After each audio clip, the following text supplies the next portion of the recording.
How are you getting better at articulating your vision?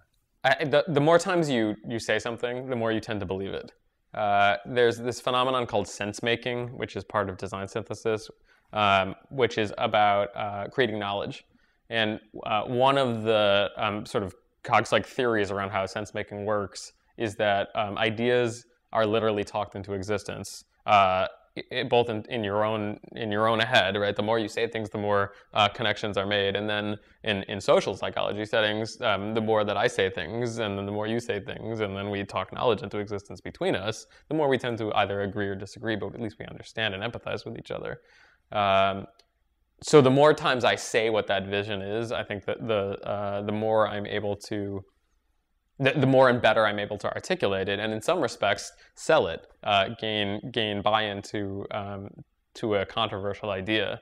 I found that the same message in a scaffold works across audiences, but the details have to be tremendously different.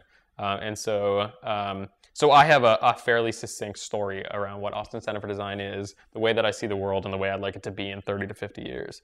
But telling that story, and so that's the scaffold. But telling that story to somebody who's in venture capital, and telling it to somebody who's in an NGO, and telling it to somebody who's a practicing designer, the word you use, the way you describe it, the case examples you tend to give, wildly different.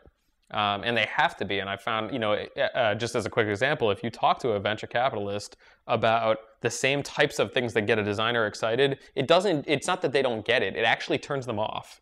And they suddenly are not interested anymore. And so it seems like a no-brainer probably that people speak different languages depending on their backgrounds and disciplines. But I think it took me a long time to get the scaffold solid so that I felt comfortable easing in and out of different sort of interim storylines. Like if I'm changing the story, somehow it's not the real story anymore. But I think I'm comfortable now with this idea that as long as the scaffold is consistent, then I'm being true to whatever the vision is, and in and out can come the details.